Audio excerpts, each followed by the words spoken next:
Good evening, everybody. Once again, this is the UFC 132 post-fight recap with Standing Bear Thunderheart.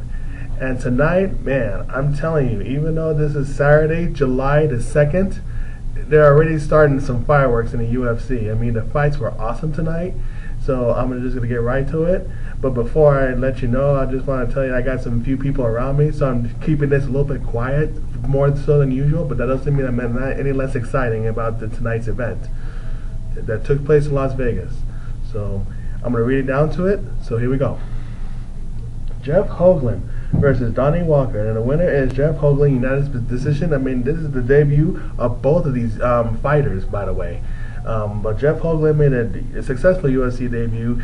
It just started, in the first round where I would say Donny Walker was throwing sloppy techniques from the get-go.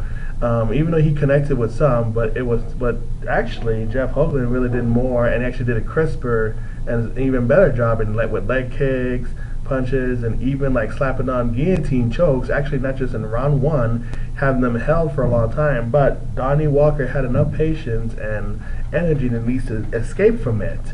And on top of that, in the second round, Jeff Houland had him in the guillotine again, but only this time Donny Walker was saved by the bell from the second round.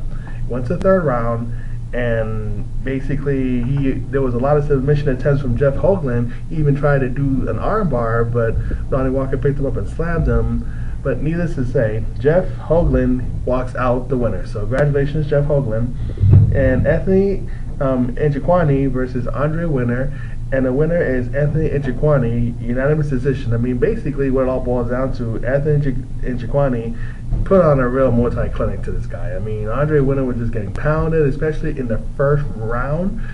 At the end of the first round, I thought the referee was going to stop him. I mean, he just had him against the fence, kicked him in the legs, but he was mostly like punching him, grabbing him, and kneed him in the head like 7 to 8 times. I mean, he was getting kneed and just getting pounded, and I really thought the referee was going to stop it, but nonetheless, he hung in there long enough to get a unanimous decision loss to Anthony Njokuani. So congratulations, Anthony Njokuani, for your victory. This Andre Winner character, I mean, I've actually had made jokes in the past. I've been facetious about his last name, shifting his last name to something else, and I was being funny in the past, but now I'm starting to wonder, wow, my humor was really hitting the mark, because he has not been winning the last any of his 3 fights that I have seen of him. So he may really have to change his name in order to get something going for him, because whatever he's doing or whatever he's being, it's not working. I'm sorry to say that. So anyway, man, let's move on. Brad Tavares versus Aaron Simpson. The winner is Aaron Simpson, unanimous decision. Sorry. Brian Bowles versus Takeya Mizugaki, and the winner is Brian Bowles, unanimous decision. I hope. When I saw this one, I got a little suspicious. I hope this time that the Asian man does not get robbed again. I mean, we have been seeing too many patterns of that. So I haven't necessarily researched that, but I got a little suspicious when I saw that once again, because I've been seeing patterns of good Asian fighters getting robbed by other fighters who are not Asian with the judges' decisions. So I'm a little suspicious on that. But before I go on, let's move forward on that. And another great fight was George Sotiropoulos versus Rafael dos Anjos. And the winner is Rafael dos Anjos via knockout in the first round. I mean, this fight didn't take long at all. I mean, it just started, of course, when it started fast-paced, punching and kicking. But needless to say, Rafael set him up with a nice little uppercut.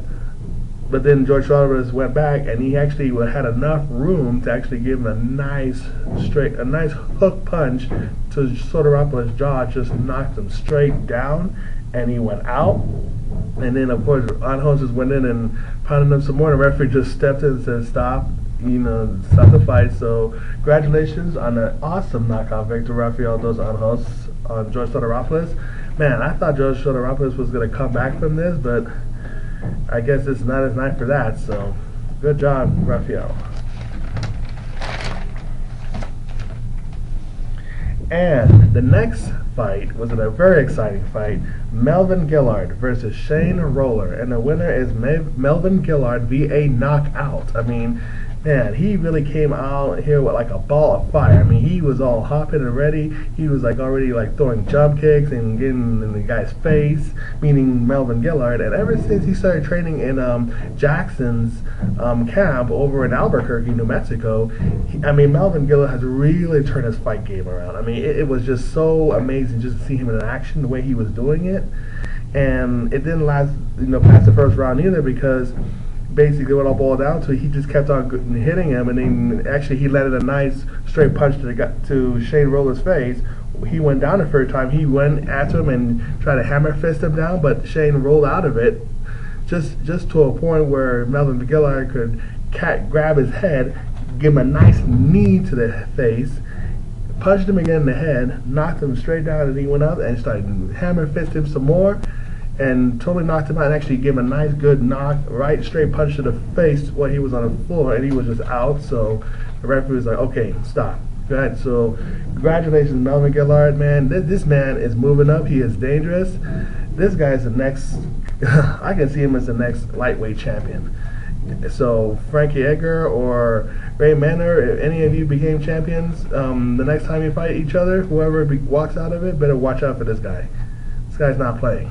So, in any event, and the next fight will be Dennis Siver, kickboxing sensation from Germany, versus Mike Wiman, and the winner is Dennis Siver, unanimous decision. I mean, this was a very good fight overall. I mean, yeah, Dennis Siver got some great strikes and kicking, punching him, and even like avoiding so many takedowns. But he could not avoid like one takedown he couldn't avoid, and he had him on the ground for about Wiman had Dennis Siver on the ground for about a minute before the round was over, the first round. The second round, man, that's when things really got bad for Dennis Siver, because Wiman took him down, and once he had him in a great takedown, he threw some nice elbows, grounding and pounding him, where he busted him up open, and he was bleeding all over the place. It was a bloody mess after the second round.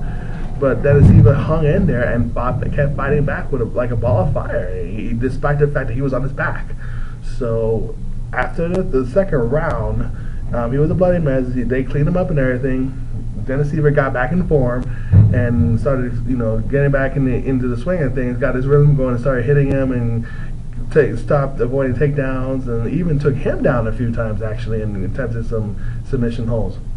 In any event, could have gotten out of the way, and of course, unanimous decision went to Dennis Siver. So congratulations, Dennis Siver. That's another person in the lightweight division that is moving up. So that's another person that the champion needs to watch out for. So, and the next great fight was Carlos Condit from Jackson's camp versus Dong Hyun Kim, the South Korean sensation who was undefeated 14-0. But tonight, Carlos Condit stopped him with a knockout victory. Basically, yeah, Dong Hyun Kim undefeated streak is over for official, because basically it all started when Carlos Condit came out and started swinging, and Dong Hyun Kim took him down, nice takedowns with some judo throws, and even pegged him a few times. But Condit was ready. It was his night to do it, and he just surprised him with a nice flying Muay Thai knee right straight to the jaw, stunned him. He went right to the fence, like in a sitting position, and that's when Carlos just went and started throwing haymakers at him, nice hook punches, one left, one right, over and over, and that's when he finally had a knockout victory against him. So congratulations, Carlos Condit, on an awesome victory on the welterweight division. So good job. And one of the most interesting fights for the night, Tito Ortiz versus Ryan Bader. Now this was Tito Ortiz's first win actually against Ryan Bader via submission. Now this is actually his first win in 5 years. I mean, Tito Ortiz haven't had a win since he's beaten Ken Shamrock, and Lord knows how long ago that was, right? And I honestly thought that he was going to lose tonight against Bader, because Bader was on such a roll and everything, and Tito has been in a slump. And Dana White even told him that he loses this last fight and he's out of the UFC. And I thought he was done for sure until Tito Ortiz came out and came out and started swinging, kicking, and so forth. But what happened was Brian Bader, threw some punches. He kept missing, and then of course Tito went right near him enough to throw a nice short uppercut to his face. Brian Bader went down, and he actually went and slapped a guillotine choke from the mount position, and actually turned his back and actually locked his legs and really cinched it in so tightly that he had him tightly that Brian Bader just tapped out, and people were all surprised, and everybody was like, whoa, what happened here? Needless to say, Tito Ortiz is back. He obviously fought for his career, and he is now staying in the UFC because of this. So, I was surprised, everyone was surprised, but a great, awesome win from Tito Ortiz. I mean, it's the first time in 5 years he won this one against a great competitor like Brian Bader, of all people. This man was no slouch. This man's one of the top light heavyweights of the world. So congratulations, Tito Ortiz. And, I have to ask myself about, how Dana White's probably feeling right now, the president of the UFC, because I remember him and Tito Ortiz hate each other, and they still do despite what they want to say about each other in a nice way. I bet you Dana White probably got home and needs an aspirin because he's probably having a huge headache right about now that he has to deal with Tito Ortiz personally and business-wise much longer now. So, sorry, Dana. I don't mean to say it that way, but that's just how it's going to be. You're going to have to deal with him. Nah, I don't have to. Anyways, moving on.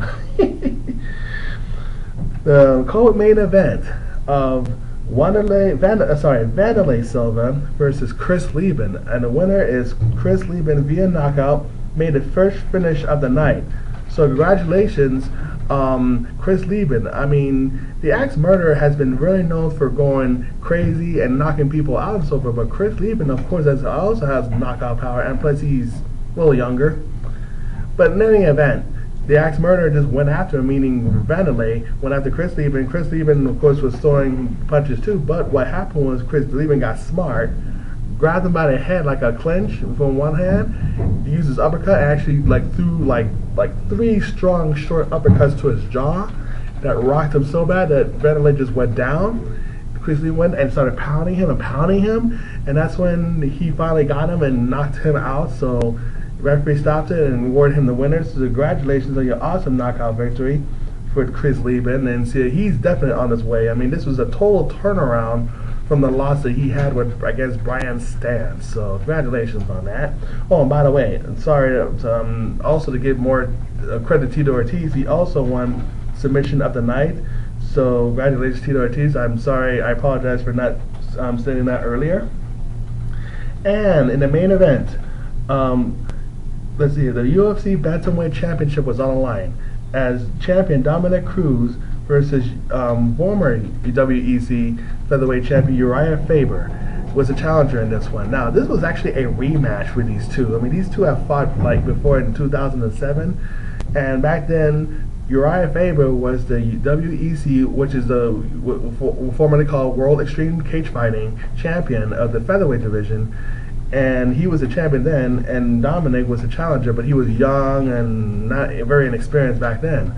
And so that's how Ryan Faber was actually beat him with a guillotine in the first round easily back then. But a lot can happen between 2007 and 2011. And now Dominick Cruz is the bantamweight champion for the UFC, and he has actually improved tonight because he has won and beaten Urijah Faber via unanimous decision. I mean, sure, it was not necessarily maybe not the greatest the win that he may want or the revenge, but he did avenge that loss by constantly getting aggressive, being loose, and just being unorthodox, and just kept on outstriking